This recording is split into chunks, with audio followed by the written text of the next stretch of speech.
So he really the amount of stress it brought onto him mentally was huge. So he had a stroke, he had a clot form in his brain, and this happened around 2:30 or 3 in the morning. And we all woke up and we had no idea what to do, and he was gone by the time we woke up. And I literally saw him take his last breath in front of me. So he used to do online share trading, and that was something that became quite a big thing back then, when in 2006, then his online share trading account suddenly crashed. So one transaction went really bad, and all the transactions that he'd done before that and whatever he had accumulated sort of went down in a go. So he really the amount of stress it brought onto him mentally was huge. So he had a stroke, he had a clot form in his brain, and I was coming back from practice, and I reached the house, and then my cousin's sister was there, and I asked her where everyone is, and she's like, no, they've just gone for a regular checkup. So I asked her where they are. She told me at this place, and I was like, take me there. So we went there, and then I saw him, in a situation that I'd never seen him before.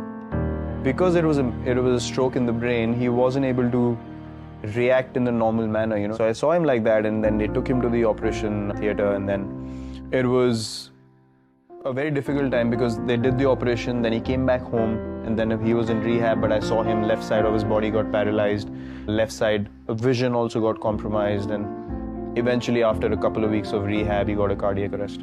Actually, I was playing a game, and we were playing one of these 4-day games, which used to happen at the first class level, and I was supposed to resume batting the next day.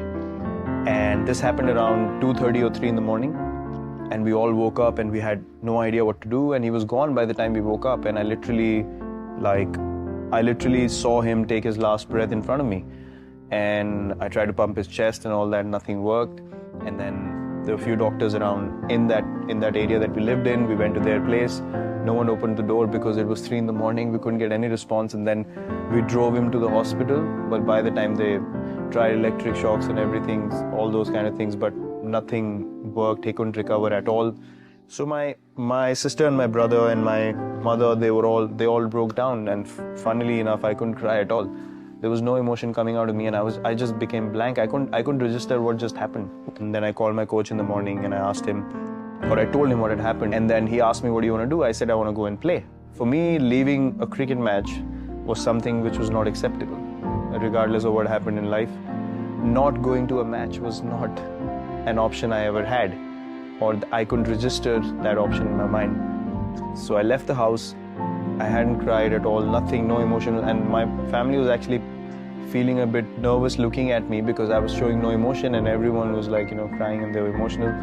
And then I went to the game, and I picked up a friend of mine again, and I told him what had happened. He thought I was joking, he didn't believe me. We kept going, we reached the stadium, and when we reached the stadium and I sat in the change room, and he told everyone what had happened. So when everyone came around me to tell me, we're sorry for you, and that's the time I really broke down, and that's the time all that emotion came out. And I don't know why. I was upset because the umpire in the game made a wrong decision, and he gave me out when I wasn't out. And I was upset because I couldn't be there till the end to make my team win the game. And I was really upset about that. Now I feel like it was probably the most impactful thing that happened in my life. Because I remember that day, I came back from the game. After I got out, I came back to do the cremation and all the rituals that follow.